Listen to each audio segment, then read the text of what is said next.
Hello everybody and welcome to Week in Tech. My name is Karamjit and with me is Aisha Mustafa, my co-host. Aisha, how's it going? Okay. Alright, very good. Somehow that question always seems to throw you off a limb, Aisha. What is that? It's coming. No, because, exactly. Why? Because you ask the same thing every week and every week I say, okay. I mean, maybe we should just do away with that. Okay. We'll do away with that then next time.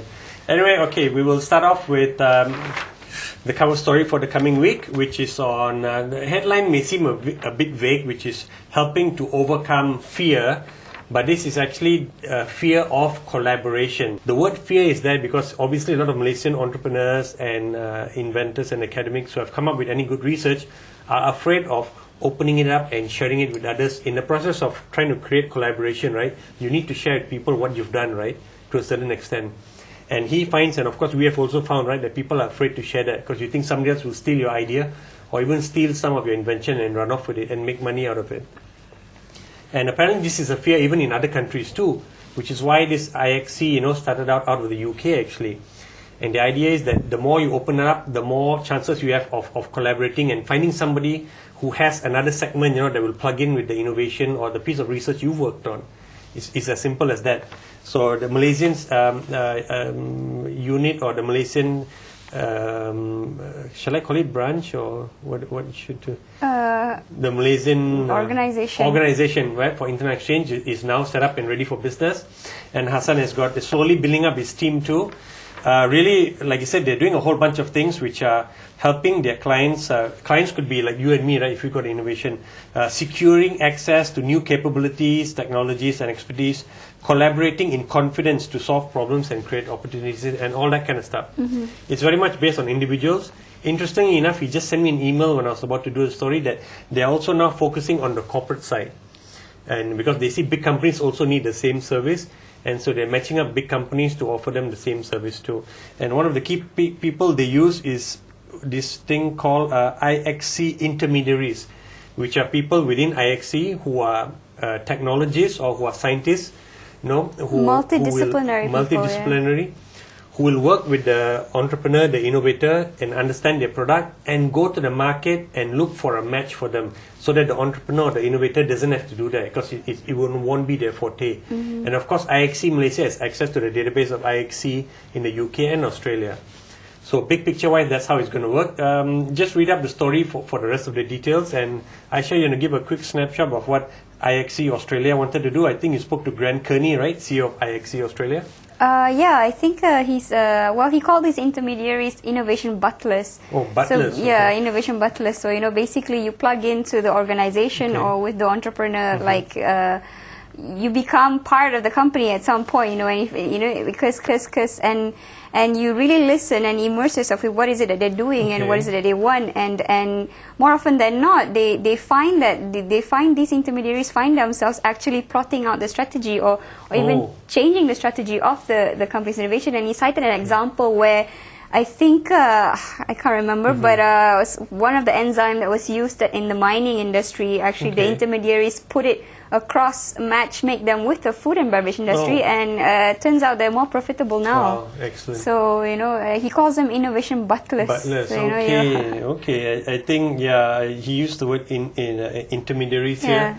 So, but the idea is the same, right? To just create value, help companies realize the value of whatever research, right, they have, and find partners. So, I really think this is going to be one of the initiatives that we're still going to be talking about next year after, the government comes up with a new catchphrase for 2011. So, watch out for IXC, run by Hassan, and I'm sure they're going to do a pretty decent job. Another quick attention-grabbing article to me was CEO Laptop, which was by Nazrin Hassan, CEO of Cradle, although these articles in CEO Laptop are written in his personal capacity. Mm-hmm. He wrote about how we can learn from India last week, and it's because he was in Bangalore in December for a trip. I don't think he went on a recent trip with the Prime Minister's group, also to Chennai and a few other cities. But this is based on his experience in Bangalore last year. It really had a profound impact on him because he wrote a two-parter. I hope you read this week's issue, actually, which is where it is in. And the coming week's issue, which is for the week of February 1st, right, is the second parter where he said that although it's widely perceived that Malaysia lacks skilled human capital, Nazrin disagrees. He said, we have enough skilled human capital. And you can see this by the fact that there's so many Malaysians working in regional companies, right? And I recently met someone who runs an Asia-Pacific recruitment and talent management organization out of Singapore. And he made the same point. He said, among Malaysia, Singapore and Hong Kong, Malaysians have got the best caliber, senior management talent that he's observed. And hence you see so many Malaysians around the region, actually around the world, right, working in very good organization in very high places. He says it's because we have diversity in our culture as we grow up, and that makes us comfortable with people and things which are different from us. And when you're working in multinational companies, that's a huge asset. So that's one of the interesting points there. So, but Nazrin makes the point that we do have the human capital, and we're just lacking in a few things. And he said one of the things he mentioned was that we need a more open and an environment which is tolerant to critical, feedback and being able to disagree with each other. So I thought that was quite interesting. So, but anyway, we spent way too much time on this already. I'm getting the wrap-up sign. It's incredible. Is somebody just accelerated time on the show or what?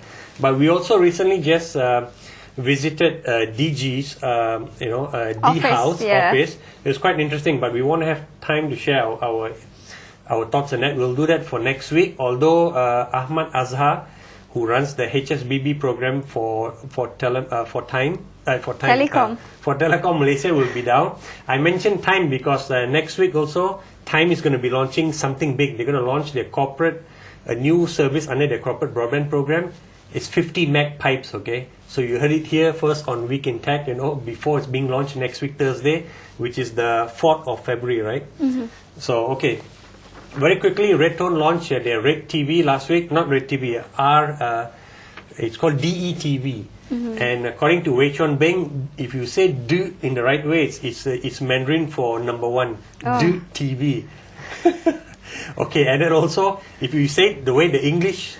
in English, it's like DTV, D. But I told him in Malaysia we said the, so it may not work here. Anyway, they've launched IPTV channel right now, focusing on Mandarin channels, but they're going to bring in Bollywood and Hollywood content also.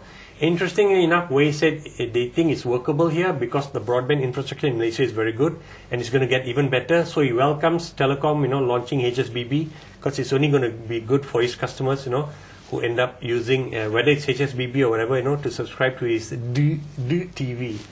So with that, we come to an end. There's a lot more to talk about. Maybe we should extend the show next time and do 12-minute segments. I'm finding the 10 minutes not enough now. I don't know if our viewers can last that long. Very true. It'll scare them off even more. Anyway, have a great and productive week ahead with technology, and we'll see you next week.